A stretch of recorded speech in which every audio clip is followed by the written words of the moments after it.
तो फिल्म की शुरुआत में हमें मुलिया नामी एक आदमी की पिक्चर के आगे काफी सारी कैंडल्स जली दिखाई जाती हैं, ऐसे जैसे ये लोग मुलिया की पूजा करते हो। इस कमरे में और भी बहुत सी चीजें जादू से रिलेटेड थी। अब जैसे ही लिम नामी एक लड़का कुछ पढ़ते हुए एक खास बोतल को खुफिया बुक बॉक्स में छुपाता है, तो यहाँ लाइट्स फ्लिकर होने लगती हैं और आखिर हर जगह अंधेरा छा जाता है। लिन को महसूस हुआ कि जैसे बाहर कोई है। तेजी से जब वो चेक करने गया तो उसे खेतों में हलचल महसूस हुई, जैसे कोई तेजी से वहां से गुजरा हो। उसे लगा यहाँ मुलिया होगा, जो दरअसल उसका टीचर और इस गांव का लीडर भी था। वो आगे बढ़ा तो उसे खून सबसे पे लगा दिखाई दिया। खून हर हर कदम पर बढ़ता जा रहा था। थोड़ी दूर जाने पर इससे ज्यादा डरा देने वाला नजारा अब उसकी आंखों के सामने था। उसके सामने मुलिया मरा पड़ा था। जैसे ही उसने मुलिया को हाथ लगाया तो उसका सर धड़ाम से नीचे गिर गया। जिसके बाद सीन कट होकर हमें 3 दोस्तों को दिखाया गया, जिसमें से आइनन मुलिया की बहुत बड़ी फैन है। मुलिया लोगों में से इविल एनर्जीज को निकालने के लिए मशहूर है। आइनन बिल्कुल मुलिया जैसा बनना चाहती थी और अपनी दोस्त रिन के साथ यही प्रैक्टिस कर रही थी। आइनन अपनी दोस्त का सर पकड़ के जोर से हिला रही थी और उसके दोस्त पे ऊट पटांग की एक्टिंग कर रही थी। जबकि यहाँ पे इनका तीसरा दोस्त बागुस उनसे कहता है, जो तुम कर रहे हो ऐसे इवल एनर्जीज नहीं निकलती। अगर इवल एनर्जीज को तुमने अपने से दूर ही रखना है तो तुम प्रेयर्स करो। ये लोग बागुस की बात पे ज्यादा ध्यान नहीं देते। शाम हो रही थी। ये दोनों लड़कियां अपने हॉस्टल वापिस आ जाती हैं। ये हॉस्टल एक इस्लामिक स्कूल था। उसने यहाँ पे जब टीवी प्ले किया तब भी उसके ऊपर एक मुलिया का ही शो दिखाया जा रहा था। लोग मुलिया को अब गॉड का मैसेंजर भी मानने लगे थे और उनको लगता था कि मुलिया की पावर्स सोसाइटी के लिए बहुत ज्यादा हेल्पफुल है। इसी शो में दिखाया जाता है कि कैसे मुलिया ने एक बच्चे के पाँव को ठीक कर दिया। ये देखकर आइनन उससे और भी ज्यादा इम्प्रेस हो गई और बिल्कुल वैसे ही एक्ट करने लगी जैसे मुलिया एक्ट कर रहा था। इतनी ही देर में यहाँ पर आइनन के टीचर आ जाते हैं। वो आइनन से नमाज पढ़ने को यानी प्रेयर करने को कहते हैं। साथ ही उसे वो मुलिया को ज्यादा ना फॉलो करने को भी कहते हैं, क्योंकि टीचर का मानना था कि अगर कोई आदमी बीमार है तो वो डॉक्टर के पास जाए। मुलिया जैसे इंसानों के पास ये लोग क्यों जाते हैं? आइनन अपने टीचर की बात नहीं समझती और उनसे कहती है कि वो कुछ देर बाद नमाज पढ़ लेगी, अभी वो टीवी देख रही है। सीन कट होकर हम फाइनली मुलिया को देखते हैं, जिसके ठिकाने या समझ लें ऑफिस के बाहर एक आदमी अपनी बेटी को लिए बैठा था। वो काफी परेशान नजर आ रहे थे, लेकिन उस आदमी ने अपनी बेटी को कहा, परेशान नहीं हो, अभी हम बहुत ज्यादा अमीर हो जाएंगे। ये कहते ही वो मुलिया के पास चला गया। मुलिया पहले से ही जानता था कि वो क्या चाहता है, इसलिए उसने बॉक्स के ऊपर उस आदमी का हाथ रखा और कुछ पढ़ते हुए उसने जोर से उस आदमी के हाथ पर खंजर चुभा दिया, जिससे उस आदमी को बहुत ज्यादा दर्द हुआ और खून भी निकलने लगा। वो आदमी हाथ उठाने ही वाला था कि मुलिया ने उसका हाथ दोबारा उसी बॉक्स पे रख दिया, दोबारा अपने मंत्र पढ़े और कोई चीज उस आदमी के हाथ पे लगाई। हैरानकुन तौर पर उस आदमी के हाथ का गहरा जख्म चंद ही सेकंड में ठीक हो गया और जब उसने नीचे से बॉक्स खोल कर देखा तो उसमें बहुत सारे पैसे थे। ये पैसे देखकर उस आदमी को और लालच आ गया और उसने मुलिया से कहा, मुझे इतने नहीं, मुझे और ज्यादा पैसे चाहिए। जिस पे मुलिया ने उसे बताया कि अब तुम्हें एक सैक्रिफाइस देना होगा, जिसके लिए शायद वो आदमी मान भी गया। बाहर अब हमने उसकी बेटी को देखा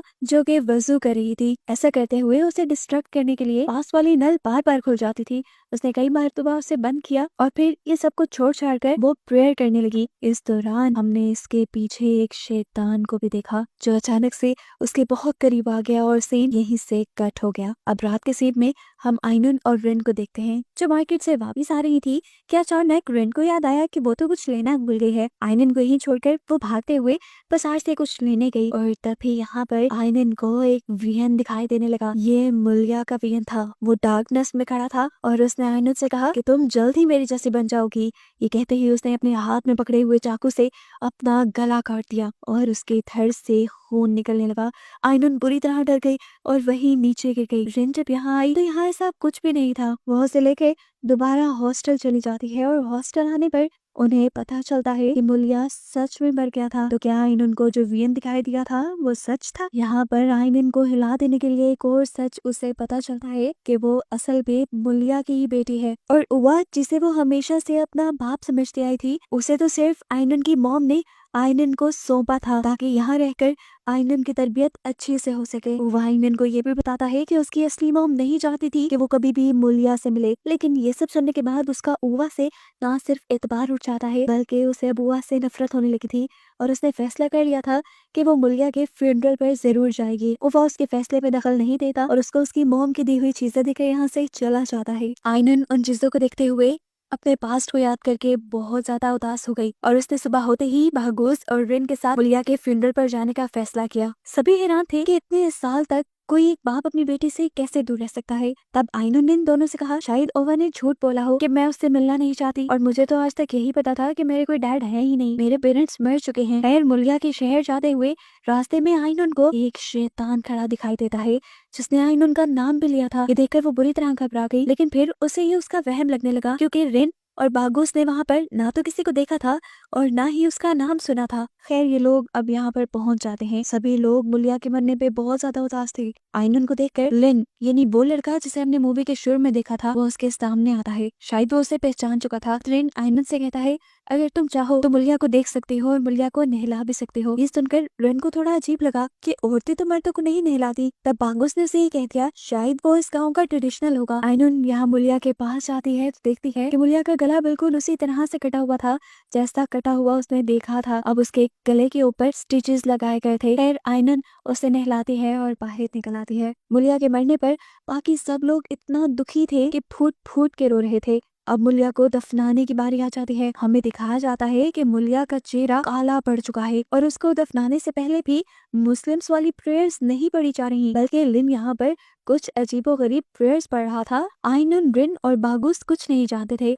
सारे रिचुअल्स करने के बाद ये लोग अब घर आ चुके थे, जहाँ पर लिन आइनुन को कहता है कि आओ तुम्हारे लिए मुलिया ने कुछ छोड़ा है, मैं तुम्हें वो दिखा दूं। जब रिन और बागुस उसके साथ जाने लगे तो लिन ने इन दोनों को रोक दिया। यहाँ पर एजिन नाम की एक लड़की भी आई जो कि प्रेग्नेंट थी। आइनुन को पता चला कि वो उसकी तीसरी मॉम है। उसे देखकर आइनुन ने रिक्वेस्ट की कि प्लीज आज के दिन मेरे दोस्तों को यहीं रुकने की इजाजत दे दें। वो औरत कुछ नहीं कहती। उसके जाने के बाद बागुस और रिन बात करने लगते हैं कि शायद आइनुन को मुलिया की पावर्स मिलने वाली है, लेकिन ये सुनते ही वो औरत गुस्सा हो जाती है और इन दोनों को धमकी देती है कि जितना जल्दी हो सके वो दोनों यहाँ से चले जाएं और आइनुन को भी ले जाएं। उसकी बातें इन दोनों की समझ नहीं आ रही थी। यहाँ अब हम लिन और आइनुन को देखते हैं। आइनुन लिन से सवाल कर रही थी कि आखिर मेरे डैड कैसे इंसान थे और मेरे डैड को किसने इतने बुरे तरीके से मारा। ये सारी बातें बताने से पहले ही लिन वहाँ से चला जाता है और आइनुन को इस टाइम पर्दे के पीछे कोई इंसानी शेडो दिखाई देता है। आइनुन ने पर्दा हटाकर देखा तो वहाँ कुछ नहीं था। आइनुन जब वापस आने लगी तो दोबारा वो इंसानी साया उसके बहुत करीब आ गया।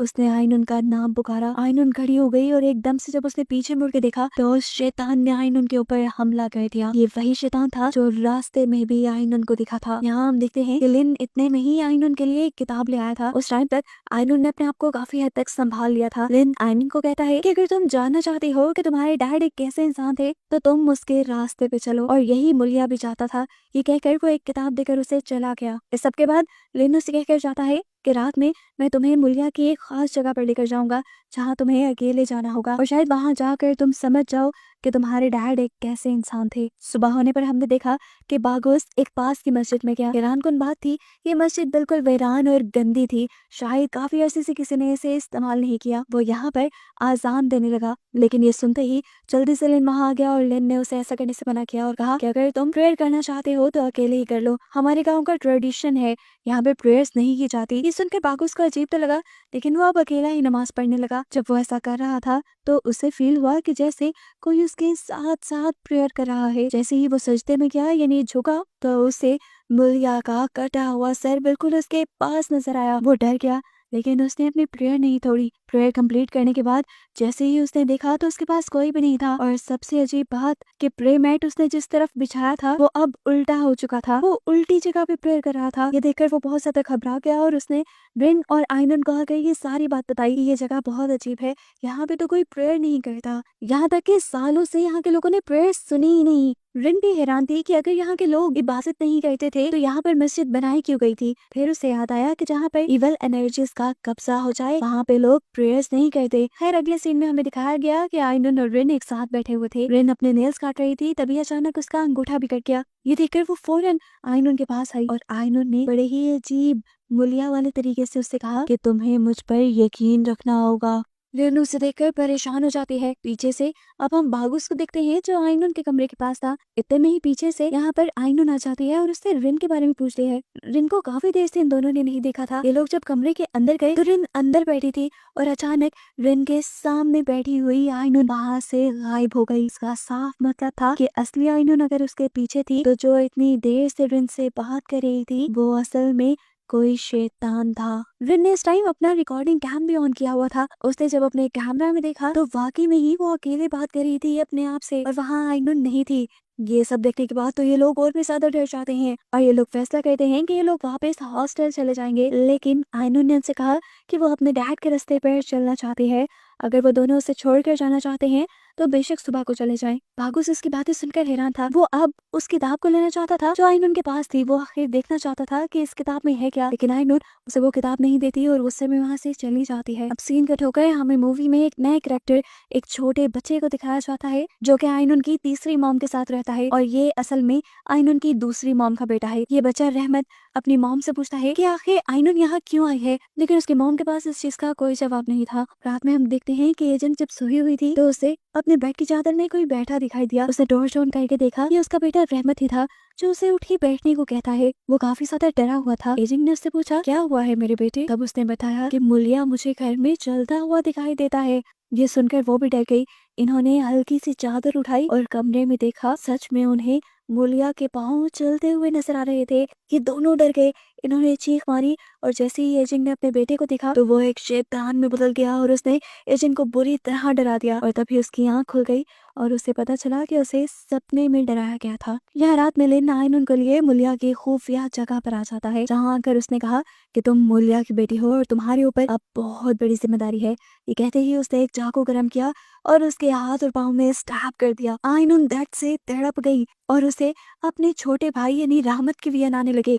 वो जब इन सारे ख्वाबों में खोई हुई थी तो हमें एक क्रीपी सीन ये देखने को मिला कि शैतान उसके पाँव और हाथों से निकला हुआ खून चाट रहा था। सीन कट होकर हमें दिखाया जाता है कि रहमत के कमरे का रेडियो अचानक से बज उठा और उसमें से मुलिया बोलने लगा। रहमत डर गया और उसने जल्दी से खड़े होकर उस रेडियो को बंद कर दिया। तभी उसने देखा कि घर के बाहर भी कुछ हलचल हो रही थी। बाहर आइनुन थी जिसके पीछे लिन लैंप लेकर चल रहा था और वो यहाँ रहमत को अजीब सी स्माइल लेती है और देखने को मिलता है कि अब आइनुन के पीछे गांव के लोग बिल्कुल उसी तरह चल रहे थे जैसे वो लोग मुलिया के पीछे चला करते थे। यहाँ से डरा सहमा रहमत बागुस के पास जाता है और उसे वार्न करता है कि जल्द ही आइनुन के ऊपर शैतान का कब्जा होने वाला है।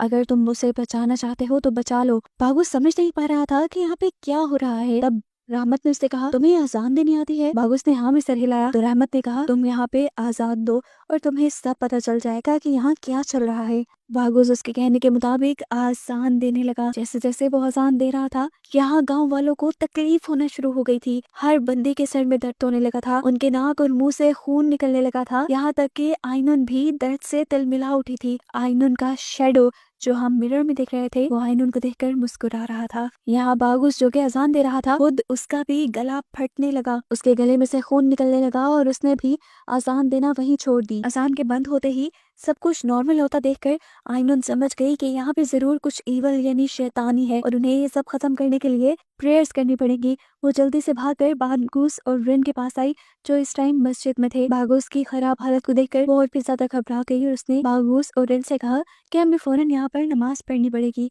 बागुस और आइनुन नमाज पढ़ना शुरू कर देते हैं। रिन इन दोनों की रखवाली करती है और देखती है कि रहमत चुपके से इन दोनों को देख रहा था। जैसे ही बागुस ने नमाज खत्म की तो उसने देखा कि आइनुन छत पे चढ़ी हुई थी। उसके दांत बहुत क्रीपी थे, उनमें से खून आ रहा था और उसकी आंखों को देखकर साफ लग रहा था कि किसी शैतान ने उसे पोसेस कर लिया है। वो तेजी से उतरकर दूर बैठे रहमत के ऊपर हमला कर देती है।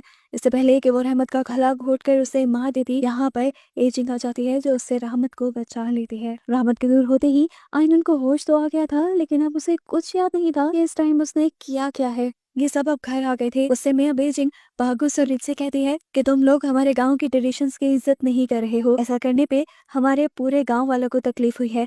अगर तुम हमारे साथ हमारे रूल्स के अकॉर्डिंग नहीं रह सकते तो तुम लोग यहाँ से चले जाओ। उनकी ये बात सुनते ही फौरन यहाँ पे आइनुन आ गई जो गुस्से में थी। उसने एजिंग से पूछा कि यहाँ पे क्या चल रहा है। यहाँ एजिंग और रहमत ने उसे समझाने की कोशिश की कि हमारे डैड अच्छे नहीं थे। यहाँ इन्हें ये भी पता चला कि रहमत एजिंग का बेटा नहीं बल्कि मुलिया की दूसरी बीवी का बेटा था जिसकी मरी हुई लाश को भी किसी ने नहीं देखा। रहमत का एक पाँव भी खराब था जिसे खुद मुलिया भी ठीक नहीं कर पाया था। अपने डैड के खिलाफ बातें आइनुन बर्दाश्त नहीं कर पा रही थी। वो ये सब समझ ही नहीं रही थी कि उसके डैड इवल चीजों में इन्वॉल्व थे। सुबह होने पर बागुस और रिन वापस अपने शहर जाने के लिए तैयार हो खड़े हुए थे। उन्होंने आयनन से भी अपने साथ चलने को कहा, लेकिन उसने साफ मना कर दिया। यहाँ पर रहमत अब इन दोनों को अपने कमरे में लेकर आ जाता है। इन सब लोगों को एक बात ये समझ में नहीं आ रही थी कि जिन लोगों को मुलिया ने हील किया था यानी ठीक किया था, वो लोग इबादत क्यों नहीं कर पाते थे। रहमत ने अपने डैड के बारे में ऑलरेडी बहुत कुछ सर्च करके रखा हुआ था। वो इन चीजों की इन्फॉर्मेशन बागूस और रिन को दे देता है। असल में वो भी ये जानना चाहता था कि उसके डैड को एनर्जीज मिलती कहाँ से थी।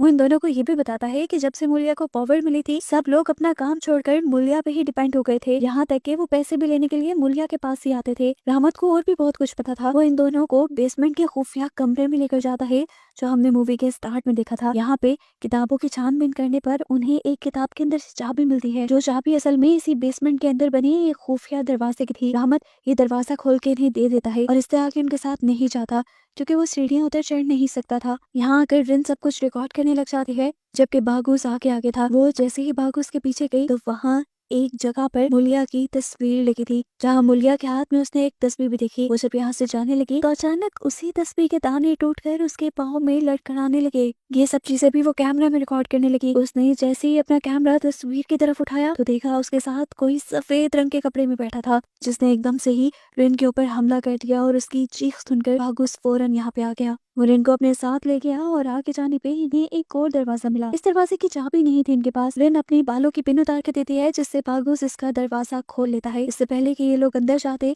थोड़े से ही खुले दरवाजे के अंदर से बहुत सारे काले हाथ अपनी पूरी ताकत से इन्हें अंदर की तरफ खींचने लगे। बहुत मुश्किलों से दुआएं पड़ते हुए ये वहाँ से अपनी जान छुड़वाते हैं और जब बाहर जाने लगते हैं तो अब सामने का दरवाजा नहीं खुल रहा था। पीछे मुड़कर इन्होंने देखा कि अब काफी सारे लोग इन दोनों के आगे सजदों में झुके हुए थे। बागूस डर गया और डर कर दोबारा से प्रेयर पढ़ने लगा, जिससे दरवाजा खुल जाता है और ये लोग फाइनली यहाँ से बचकर चले जाते हैं। लेकिन अब रिन का कैमरा वही रह चुका था। यहाँ दिखाया जाता है कि आयनन अब बेहोशी की हालत में पूरे गांव में चल रही थी और उसे उसकी मॉम भी देख रही थी। पूरे गांव वाले किसी ट्रांस में उसके पीछे चल रहे थे और उसे लीडर मानते हुए बहुत खुश थे। इसी दौरान डरा हुआ रहमत अपनी मॉम के पास आता है और बताता है कि अब यहाँ की हालत बहुत खराब हो रही है, हम और देर यहाँ नहीं रुक सकते। उसकी बात मानते हुए उसकी मॉम भी अब बैग पैक करती हैं और यहाँ से चलने की तैयारी में लग जाती हैं। यहाँ सभी गाँव वाले अब आयनन को अपने मसले बता रहे थे और आयनन सब लोगों का मसला ठीक कर रही थी। इतने में ही यहाँ पर बागूस और रिन भी आ गए। बागूस ने जल्दी से अपनी जैकेट उतार कर आयनन के सर पे डाली और उससे होश दिलाने की कोशिश की, क्योंकि वो जानता था कि इस टाइम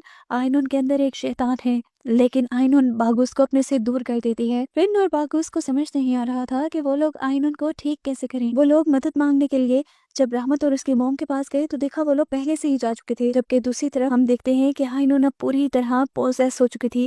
उसकी आंखें लाल थी और वो किसी शैतान की तरह बिहेव कर रही थी। इस टाइम अब शैतान उसे वियन दिखाता है, उसकी डैड की लाइफ के। वियन में देखने को मिला कि मुलिया काला जादू करता था और उसकी सारी एनर्जीज शैतानों की दी हुई थी। और जैसे ही एक दिन के बाद एजेंट को पता चली तो वो बहुत ज्यादा गुस्से में आ गई। ये सारी चीजें देखकर उसने मुलिया के साथ रहने से इनकार कर दिया, क्योंकि वो जानती थी कि मुलिया के बच्चे की मां बनने के बाद वो एक सैक्रिफाइस बन के रह जाएगी, उसकी मौत हो जाएगी और उसका बच्चा एक कर्स यानी एक श्राप बन जाएगा। वो किसी भी हाल में नॉर्मल पैदा नहीं होगा। यही वजह है कि मुलिया की कोई भी वाइफ आज तक जिंदा नहीं बची। अब जैसे ही मुलिया को यह एहसास हुआ कि उसकी ये वाइफ उसके लिए खतरा बन रही है तो वो उसे मारने के लिए उसके करीब आ गया।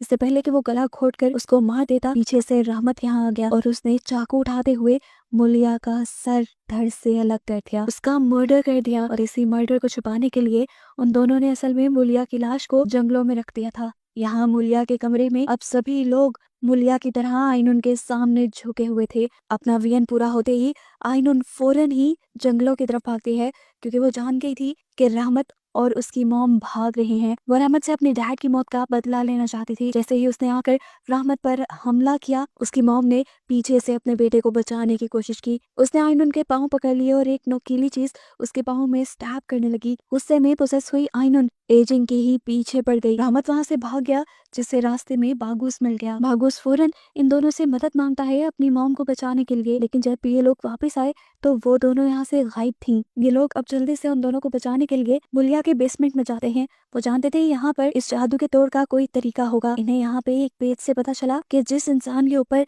शैतान कब्जा कर लेता है उसे उसका सगा खून ही मार पाता है। इसीलिए तो कोई और नहीं, सिर्फ रहमत ही अपने डैड को मार पाया था। इसका मतलब था कि अगर यहाँ से इवल पावर्स को खत्म करना था तो रहमत आयनन को मार दे, लेकिन ये भी तो हो सकता था कि आयनन को मारने के बाद वो सारी इवल पावर्स रहमत को अपने कब्जे में कर लें। ये आइडिया उन्हें ठीक नहीं लगता और वो लोग जादू का तोड़ के लिए एक नया आइडिया सोचने लगते हैं और इनको दूसरा रास्ता मिल भी जाता है, जो था यहाँ पर मिलकर प्रेयर्स पढ़ने का। ये लोग गांव वालों को प्रेयर्स पढ़ने के लिए मनाते कैसे, ये भी एक चैलेंज था। अभी वो ये सब सोच रहे थे कि बाहर पोजेस हुई आयनन घायल हालत में एजेंट को ले आई और उसने रहमत को आवाज लगाई कि अगर वो बाहर ना आया तो वो उसकी मॉम को मार देगी। सभी गांव वाले भी भड़के हुए थे क्योंकि आयनन भड़की हुई थी। बाहर आते ही यहाँ पर रहमत चिल्लाने लग जाता है और चिल्ला चिल्ला कर सभी लोगों को अपने डैड की सच्चाई बताता है कि वो कोई अच्छा इंसान नहीं था, वो एक शैतान था। उसने अपनी ख्वाहिशें पूरी करने के लिए अपनी सोल शैतान को बेच दी और शैतान की ही ताकतों से वो तुम लोगों को ठीक करता था। वो खुद भी एक हैवान था जिसने अपनी सारी बीवियों को सेक्रीफाइस के लिए मार दिया और अपने बच्चों को बस एक कर्ज, एक श्राप बना कर रख दिया। देखो मेरी हालत, मैं चल नहीं सकता। कभी सोचा है तुमने, मुलिया सबको ठीक करता था लेकिन वो कभी मुझे नहीं ठीक कर पाया। उसकी बातें सुनकर आयनन को बहुत ज्यादा गुस्सा आ जाता है और वो रहमत को मारने के लिए आगे बढ़ती है, लेकिन इस मर्तबा दोबारा एजेंट अपने बेटे को बचाने के लिए उसके पांव पकड़ लेती है। आयनन के अंदर मौजूद शैतान का गुस्सा डबल से भी ज्यादा हो जाता है और वो यहाँ पड़े एक पत्थर को उठाकर जोर जोर से एजिंग के सर पे मार के उसे खत्म कर देता है। ये सारा वाकया देखने के बाद सभी गांव वाले समझ गए थे कि आयनन कोई इंसान नहीं है बल्कि उसके अंदर शैतान है। ये सब लोग मिलकर आयनन को अब एक दरख्त से बांध देते हैं और इतनी ही देर में यहाँ पर लिन आ जाता है। मालूम होता है कि ये सारा प्लान लिन का था। असल में उसकी बेटी बीमार थी और उसका इलाज करने से पहले ही मुलिया मर गया। वो जानता था कि मुलिया के पावर्स उसकी ब्लड लाइन का ही कोई ले सकता है, इसीलिए उसने जानबूझकर उसकी मौत की खबर फैलाई और आयनन को यहाँ बुलाया और खुद ही रिचुअल्स करके आयनन की बॉडी के ऊपर शैतान का कब्जा करवाया। मुलिया एक शैतान की पूजा करता था, ये बात एजिंग जानती थी, इसीलिए तो वो आयनन और आयनन के दोस्तों को शुरू में यहाँ से जाने को कह रही थी, लेकिन इन लोगों ने एजिंग की बात नहीं मानी। अब जब लिन आयनन की मदद करने के लिए आगे बढ़ा तो शैतान ने गुस्से में लिन को ही हवा में उठा दिया और फिर जमीन पे गिराने के बाद उसको एक नेज़े से मार डाला और चिल्ला चिल्ला के आयनन की बॉडी से सबको बताया कि आयनन अब मेरी है, उसकी बॉडी पे अब मेरा कब्जा है। ये देखते हुए बागुस फौरन प्रेयर्स पढ़ने लगा। आयनन के प्रेयर पढ़ते ही यहाँ दूर से अजीबोगरीब ऊंची ऊंची आवाजें आयनन के अलावा पूरे गांव वालों को सुनाई देने लगी। सब लोगों ने अंदर जाकर देखा तो ये कमरा लाशों से भरा था। लाशों को उल्टा भी लटकाया गया था और ये वो सारे सेक्रीफाइसेस थे जो मुलिया ने पावर्स हासिल करने के लिए शैतान को दिए थे। सभी गांव वाले जब उस तरफ गए हुए थे तो रिन को आयनन का ख्याल रखना था, लेकिन एकदम से आयनन गायब हो गई। आयनन वहां से गायब होके एक ही सेकंड में यहाँ लोगों के सामने पहुंच गई और उसके सामने आते ही ये सारी की सारी लाशें उसके सामने सजदे में झुक गई। गांव वाले भी ये अजीब मंजर देखकर डर गए और वो शैतान आयनन की बॉडी में हंसने लगा। उसने बताया कि मुझ पे यकीन रखकर इस पूरे गांव ने गॉड पे से बिलीफ छोड़ दिया था। ये कहने के बाद शैतान सभी को अपने सामने झुका लेता है। आयनन भी झुका था लेकिन पूरी तरह नहीं, क्योंकि वो गॉड को मानता था। वो जोर जोर से अब प्रेयर्स पढ़ने लगा और उसके पीछे गांव वालों ने भी प्रेयर्स पढ़ना शुरू कर दी इस शैतान से छुटकारा पाने के लिए। सभी लोगों के मिलकर ऐसा करने की वजह से आयनन जमीन पर गिर गई और उसकी बॉडी में शैतान तड़पने लगा और आखिर वो आयनन की बॉडी को छोड़ देता है। आयनन के छूटने के बाद ये लोग जल्दी से साफ सुथरे कपड़े पहनते हैं और एक साथ मिलकर प्रेयर्स करना शुरू कर देते हैं और अपनी गुनाहों की माफी मांगते हैं। जो करते हुए रिन नोटिस करती है कि उसके हाथ की तस्बीह टूट गई है और तस्बीह के दाने टूटकर आयनन की जगह पे गए हैं। उसने जब वहाँ पे आयनन को देखा तो आयनन इस वक्त भी पोसेस हालत में थी और शैतान उसे अभी भी वरगला रहा था उसके डैड के नक्शे कदम पर चलने के लिए। लेकिन